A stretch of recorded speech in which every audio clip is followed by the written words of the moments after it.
വിവിധ തരത്തിലുള്ള പഠനങ്ങളുടെ ഒരു സംക്ഷിപ്ത രൂപമാണ് ഇവിടെ ഞാൻ അവതരിപ്പിക്കുന്നത്. ആദ്യം തുടക്കം എന്നതിൽ ജീവിതശൈലി രോഗം ഒരു ആഗോള പ്രതിഭാസമാണ്. അത് നമ്മൾ ഏകദേശം രോഗത്തിലെ മരണങ്ങൾ നോക്കിക്കഴിഞ്ഞാൽ 50% കൂടുതൽ മരണങ്ങൾ ജീവിതശൈലി രോഗങ്ങൾ മൂലമാണ് ഉണ്ടാകുന്നത്. അതിൽ ഏറ്റവും പ്രധാനമായ 4 വില്ലന്മാർ, ഒന്നുള്ളത് കാർഡിയോവാസ്കുലർ ഡിസീസ്, ഹൃദയ സംബന്ധമായ അസുഖങ്ങൾ, രണ്ടാമത്തത് ശ്വാസകോശ സംബന്ധമായ അസുഖങ്ങൾ, മൂന്നാമത്തത് ക്യാൻസർ മാലിഗ്നൻസീസ്, നാലാമത്തത് ഡയബറ്റിസ്. ഇവ 4ആണ് പ്രധാന വില്ലന്മാർ.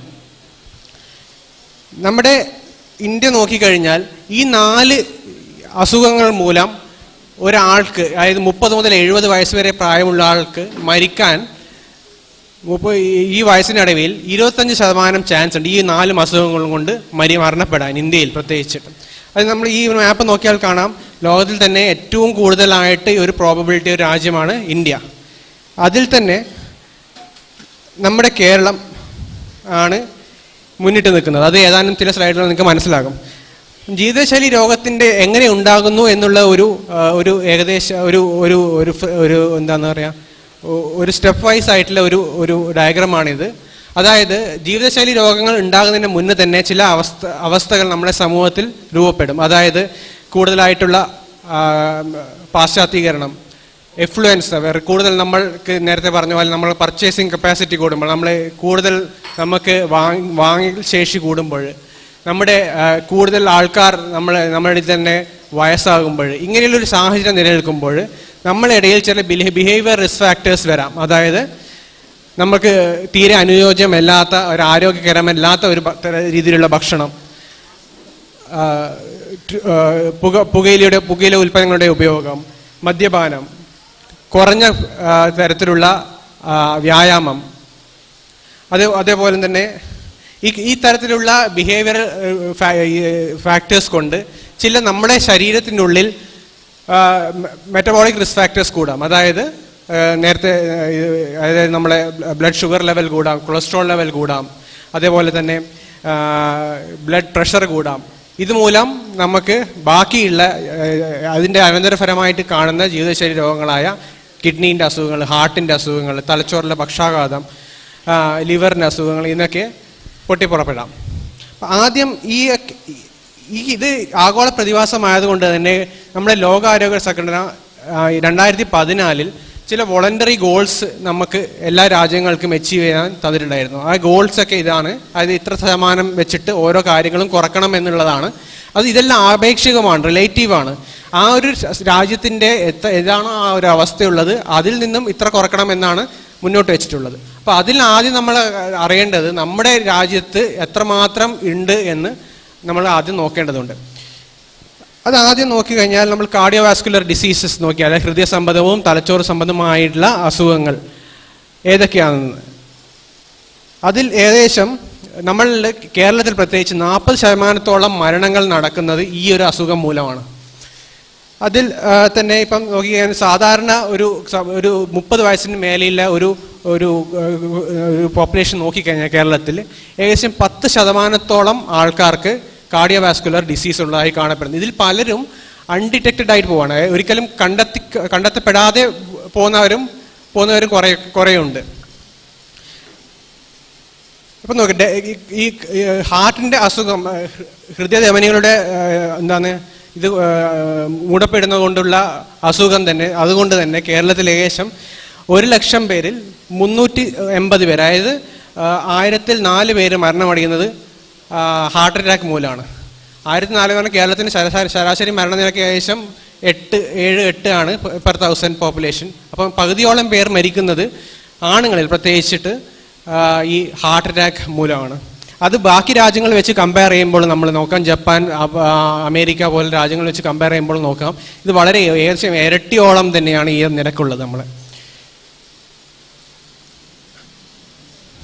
അതുപോലെ തന്നെ നമ്മുടെ കേരളത്തിൽ മറ്റു രാജ്യങ്ങൾ നോക്കുമ്പോൾ കൂടുതൽ യങ്സ് ആയിട്ടുള്ള ആൾക്കാരിലാണ് ഈ ഹാർട്ട് അറ്റാക്ക് വരുന്നത്. അതായത് ശരാശരി വയസ്സ് ഒരു ഹാർട്ട് അറ്റാക്കിന് 60 വയസ്സാണ് കേരളത്തിൽ. അത് US-ലൊക്കെ 70-80 ഇടയിലാണ് ആ ഒരു അവസ്ഥയുള്ളത്.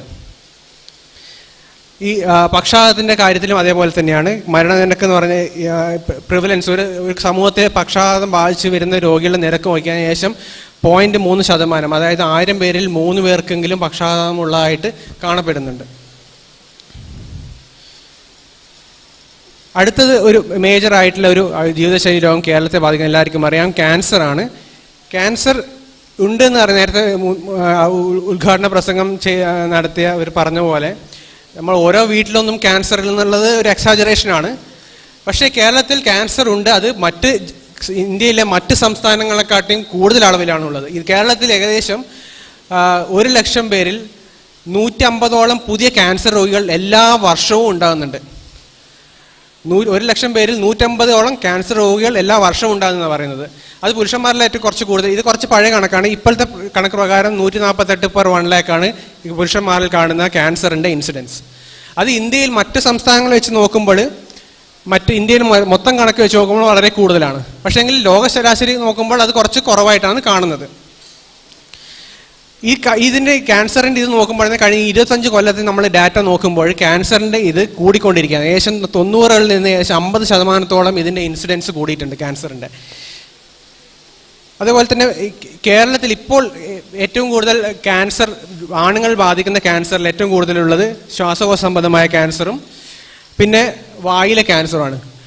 പെണ്ണുങ്ങളിൽ കൂടുതലായിട്ട് കാണുന്നത് ബ്രസ്റ്റ് ക്യാൻസറും തൈറോയ്ഡ് ക്യാൻസർ. ഇത് നമ്മൾ ഇന്ത്യയിലെ മറ്റു സംസ്ഥാനങ്ങളിൽ നിന്ന് വിഭിന്നമാണ്. കാരണം മറ്റു സംസ്ഥാനങ്ങളിൽ സ്ത്രീകളിൽ പ്രത്യേകിച്ചിട്ട് കാണുന്ന ക്യാൻസർ ഗർഭാശയകള ക്യാൻസർ, സെർവൈക്കൽ ക്യാൻസറാണ് കൂടുതലായിട്ട് കാണുന്നത്. പക്ഷെ നമ്മുടെ നാട്ടിൽ അതിൻ്റെ ഒരു തോത് കുറഞ്ഞുകൊണ്ടിരിക്കുകയാണ്. മുമ്പത്തെക്കാട്ടി 90കളിൽ വെച്ച് കണക്ക് വെച്ച് നോക്കുമ്പോൾ ഗർഭാശയ ക്യാൻസർ ഇപ്പോൾ കുറഞ്ഞു വരിക, നിരക്ക് കുറഞ്ഞിട്ടാണ് ഉള്ളത്. അതേസമയം ബ്രസ്റ്റ് ക്യാൻസറിൻ്റെ അളവ് വളരെ കൂടിയിട്ടുണ്ട്. 80%ഓളം ബ്രസ്റ്റ് ക്യാൻസറിൻ്റെ അളവ് കൂടിയിട്ടുമുണ്ട്. ഓക്കെ, അടുത്തത് മൂന്നാമത്തെ പ്രധാന വില്ലനായെന്ന് പറഞ്ഞാൽ ക്രോണിക് ലങ് ഡിസീസസ്, അതായത് ശ്വാസം മുട്ട് അനുഭവപ്പെടുന്ന രോഗികൾ. ഇത് നോക്കിക്കഴിഞ്ഞാൽ കേരളത്തിൽ, ഇന്ത്യയിലെ മറ്റ് സ്ഥലങ്ങൾ നോക്കിക്കഴിഞ്ഞാൽ ഇതറിയാം കേരളത്തിൽ എത്രമാത്രം കൂടുതലാണ് ഈ ഒരു അളവ് എന്നുള്ളത്. ഏകദേശം 30 വയസ്സിൻ്റെ മേൽ 10% ആൾക്കാർക്ക് ശ്വാസകോശ സംബന്ധമായ അസുഖങ്ങളുണ്ട്. ഇന്ത്യയിൽ അത് വെറും 3.5%, ഏകദേശം 3 ഇരട്ടിയോളം വരും. അത്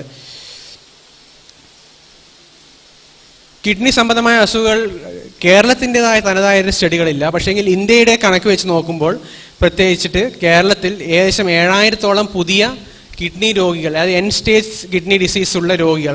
എൻ സ്റ്റേജ് ഡിസീസ് എന്ന് പറയുമ്പോൾ അവർക്ക് ഡയാലിസിസോ അല്ലെങ്കിൽ റീനൽ ട്രാൻസ്പ്ലാന്റേഷനോ മാത്രം ഒരു ഉപായം മാത്രം മുന്നിൽ നിൽക്കുന്ന രോഗികളുടെ എണ്ണം ഏകദേശം 7000ഓളം വരും.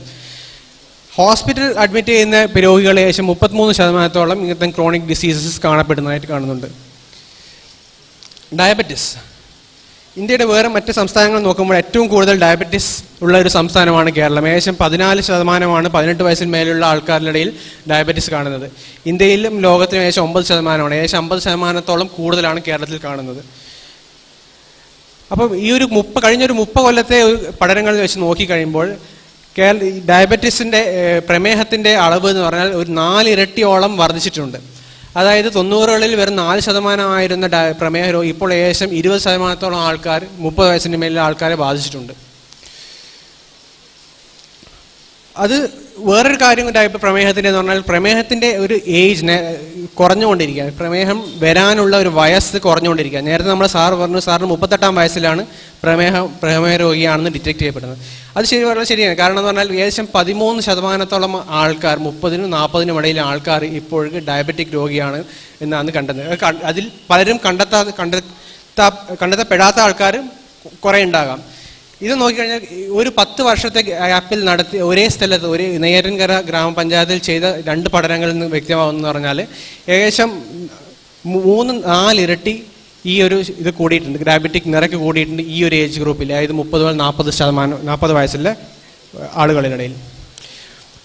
ഡയബറ്റീസിൻ്റെ ഒരു പ്രധാന പ്രശ്നം എന്ന് പറഞ്ഞു കഴിഞ്ഞാൽ അത് ഒരു അസുഖം, അത് ഡയബറ്റീസ് കൊണ്ട് തന്നെ പലരും മരിക്കാം. പക്ഷേ അതിലേക്കാൾ ഉപരി ആൾക്കാർ മരിക്കുന്നത് വേറെ കോംപ്ലിക്കേഷൻ കൊണ്ടാണ്. അതായത് കിഡ്നി സംബന്ധമായതും മറ്റേ സംബന്ധമായ അസുഖങ്ങൾ മൂലമാണ്.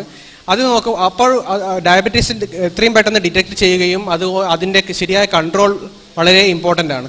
പക്ഷേങ്കിൽ കേരളത്തിൽ ഏകദേശം 70% ആൾക്കാർക്ക് ഡയബറ്റീസ് ഡിറ്റക്ട് ചെയ്യപ്പെടുന്നുണ്ടെങ്കിലും അതിൽ വളരെ കുറച്ച് ആൾക്കാർ, ഏകദേശം 22% ആൾക്കാർ മാത്രമേ അവർ കൺട്രോൾഡ് ആയിട്ടുള്ളൂ. അതായത് കണ്ടെത്തിപ്പെടുന്ന ഓരോ 3-1 രോഗി മാത്രമേ ശരിക്കുമുള്ള ഡയബറ്റിക് കൺട്രോൾ ഉള്ളൂ. അപ്പോൾ എന്ന് പറഞ്ഞാൽ ഇവർ ഭാവിയിൽ കോംപ്ലിക്കേഷനിലേക്ക് പോകാം, അതോ കോംപ്ലിക്കേഷനിൽ പോകാനുള്ള സാധ്യത വളരെ കൂടുതലാണ്. രക്താതിസമ്മർദ്ദം നോക്കിക്കഴിഞ്ഞാൽ ഇന്ത്യയുടെ മറ്റ് സംസ്ഥാനങ്ങളിലും കേരളം 28% 18 വയസ്സിന് മേലുള്ള ആൾക്കാരിൽ രക്താതിസമ്മർദ്ദമുള്ളത്. അതിൻ്റെ കഴിഞ്ഞ 30 കൊല്ലത്തെ ഒരു ട്രെൻഡ് നോക്കിക്കഴിഞ്ഞാൽ ഇപ്പോൾ 30 വയസ്സിൻ്റെ മേലിലുള്ള ആൾക്കാരിൽ ഏകദേശം 40% ആയിട്ടുണ്ട് ഇത് രക്താതിസമ്മർദ്ദം. അതിൻ്റെ ഇതും പറഞ്ഞു കഴിഞ്ഞാൽ ഡിറ്റക്ഷൻ റേറ്റ് വെറും 40%. അതിൻ്റെ കൺട്രോൾ, അതായത് കണ്ടെത്തിപ്പെട്ടവരിൽ കൺട്രോൾ വെറും 9%. അതായത് നേരത്തെ പറഞ്ഞ പോലെ തന്നെ 1% ആൾക്കാർ, 1 പേർക്ക് മാത്രമേ ശരിക്കുമുള്ള ഒരു കൺട്രോൾ ഉള്ളൂ ഈ രക്താതിസമ്മർദ്ദവും.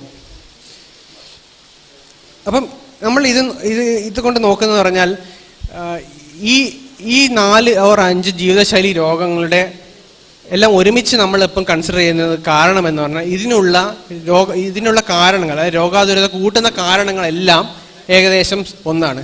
നേരത്തെ സാറ് പറഞ്ഞു അതിലൊന്നാണ് പുകയിലൂടെ ഉപയോഗം, 2 മദ്യപാനം, 3 വ്യായാമമില്ലായ്മ, 4 ഒബീസിറ്റി, അതായത് വ്യായാമമില്ലായ്മ മൂലമുള്ള പൊണ്ണത്തടി, 5 അമിത ആഹാരം. ഈ 4 കേരളത്തിൽ എത്രമാത്രം ഉണ്ടെന്ന് നോക്കാം. ഇപ്പം കഴിഞ്ഞ ഒരു 5 കൊല്ലം മുന്നേ നടത്തിയ ഒരു പഠനത്തിൽ കേരളത്തിൽ ഏകദേശം 21% ആൾക്കാർ പുകയില ഉൽപ്പന്നം ഉപയോഗിക്കുന്നവരാണ്. പക്ഷേ ഇന്ത്യയുടെ കണക്ക് നോക്കിക്കുമ്പോൾ അത് കുറവാണ്. ഇതിൻ്റെ ഒരു ട്രെൻഡ് നോക്കിക്കഴിഞ്ഞാൽ, ഒരു 30 കൊല്ലത്തെ ട്രെൻഡ് നോക്കിക്കഴിഞ്ഞാൽ സ്മോക്കിങ്ങിൻ്റെ, പുകവലിക്കുന്ന ആൾക്കാരുടെ അളവ് കേരളത്തിൽ കുറഞ്ഞുകൊണ്ടിരിക്കുകയാണ്. പക്ഷെ വേറൊരു സംഭവമുണ്ട്. മറ്റേ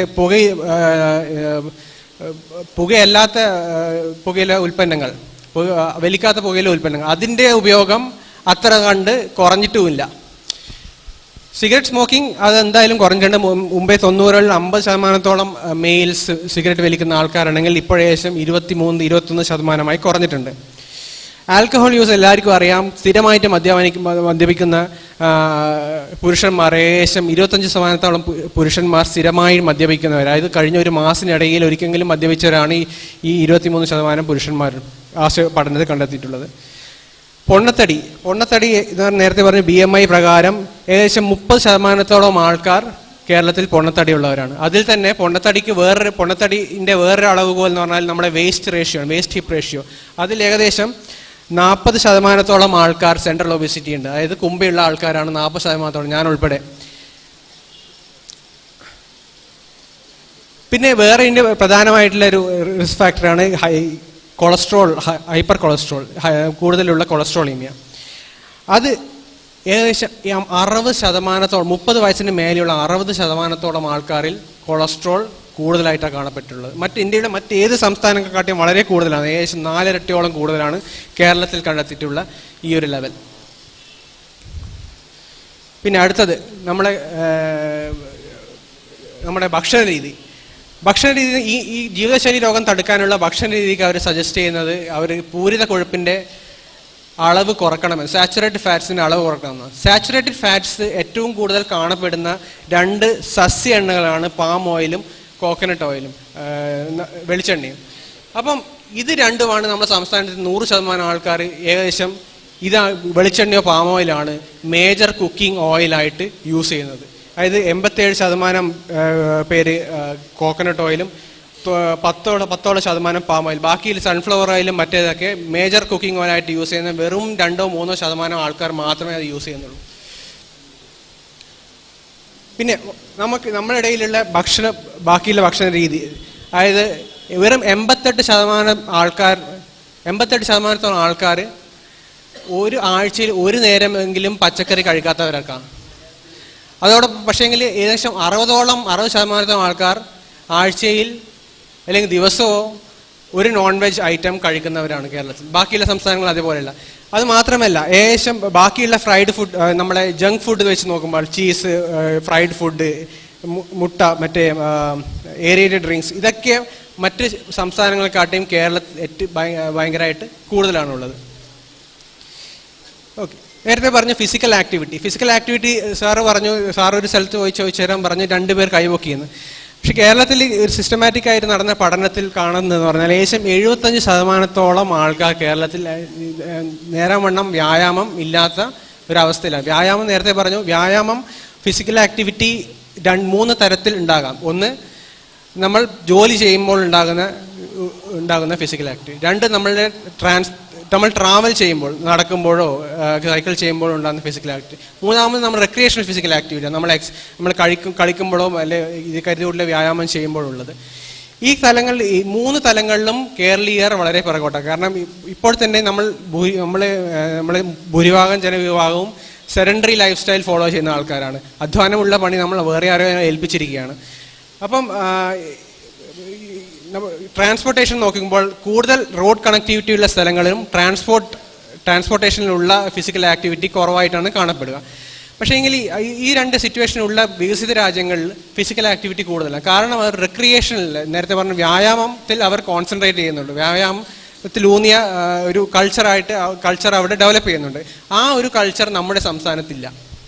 പ്രത്യേകിച്ച് ഫിസിക്കൽ ആക്ടിവിറ്റി കുറഞ്ഞ കാണുന്നത് സ്ത്രീകളുടെ ഇടയിലാണ്. അപ്പോൾ ഇതിനൊരു പരിഹാരമുണ്ടോ എന്ന് ചോദിച്ചു കഴിഞ്ഞാലാണ് നേരത്തെ സാറ് പറഞ്ഞത്, ആദ്യം ഈ അസുഖം, ജീവിതശൈലി രോഗങ്ങൾ വന്നത് വരേണ്യവർഗ്ഗങ്ങളിലെ ആൾക്കാരിലാണ് കാണപ്പെട്ടിട്ടുണ്ടായിരുന്നു.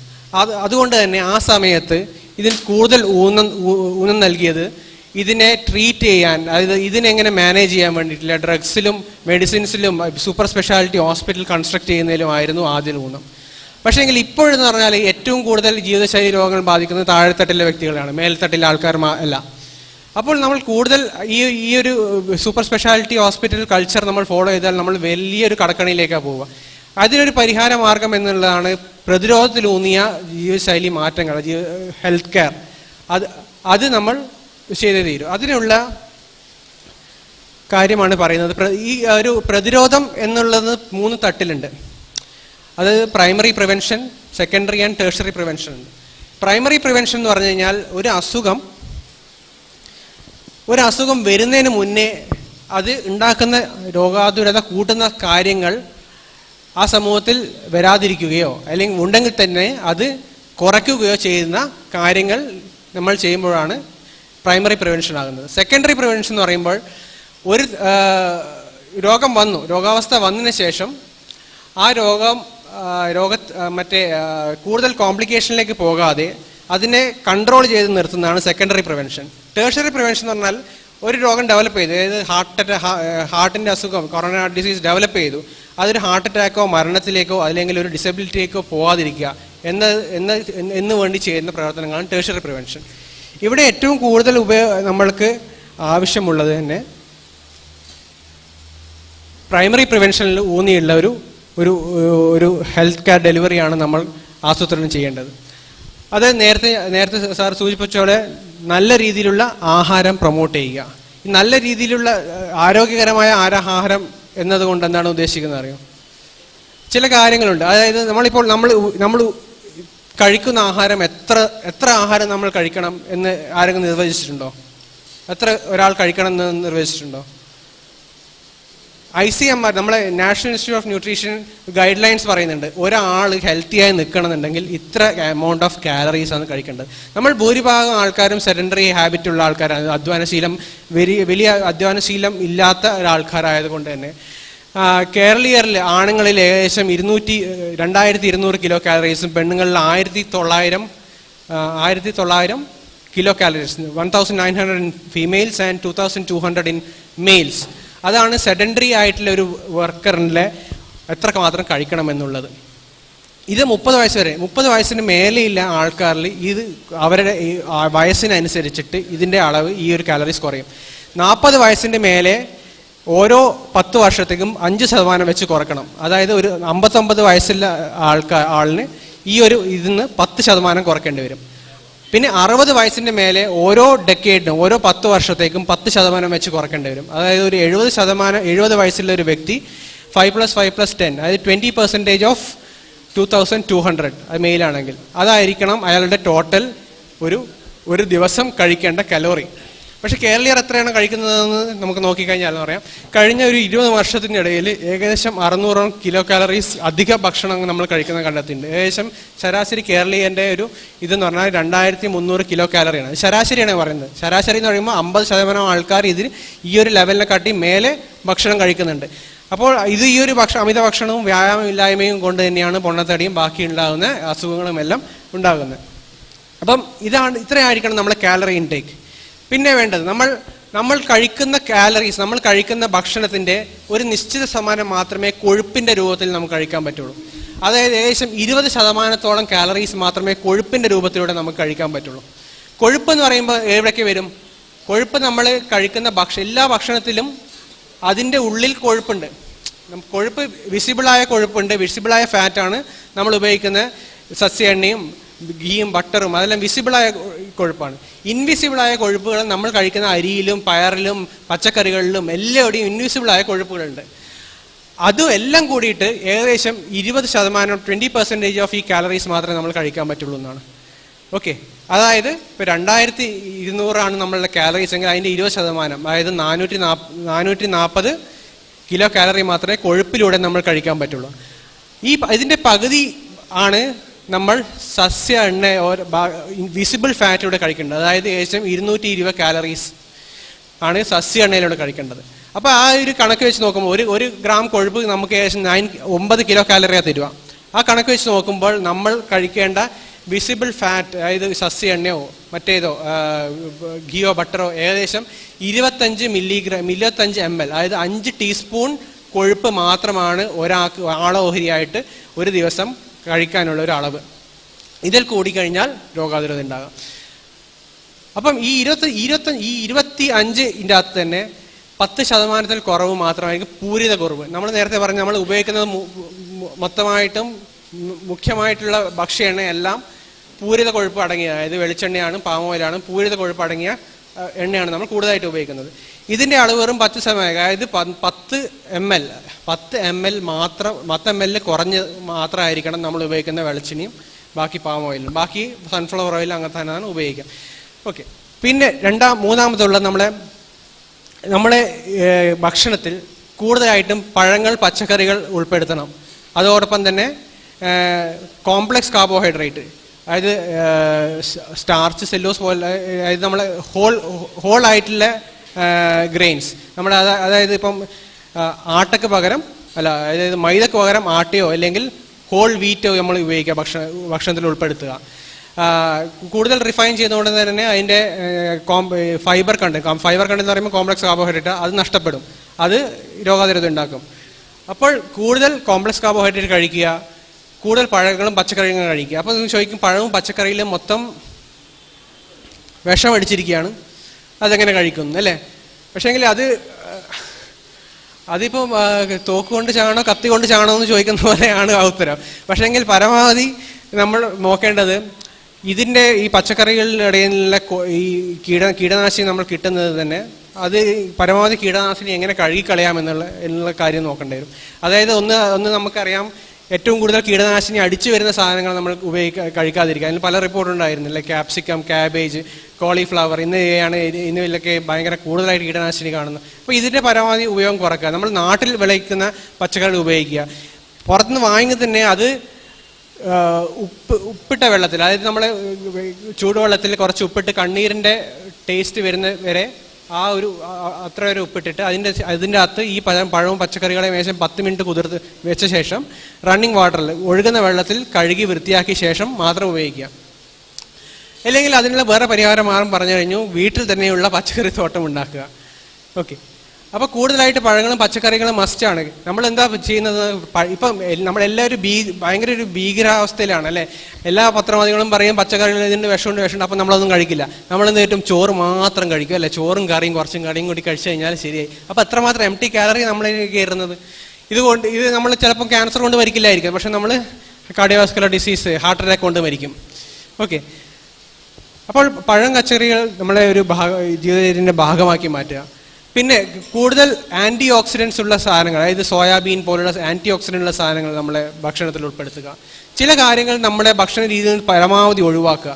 അതായത് പൊരിച്ചതും വറുത്തതുമായ ഭക്ഷണങ്ങൾ, അമിതമായി ചൂടാക്കിയ ചുട്ട സാധനങ്ങൾ പ്രത്യേകിച്ചിട്ട്, അതായത് ഷവായ് ചിക്കൻ, മറ്റേ എന്താണ് നമ്മൾ പറയല്ലേ, എന്താണ്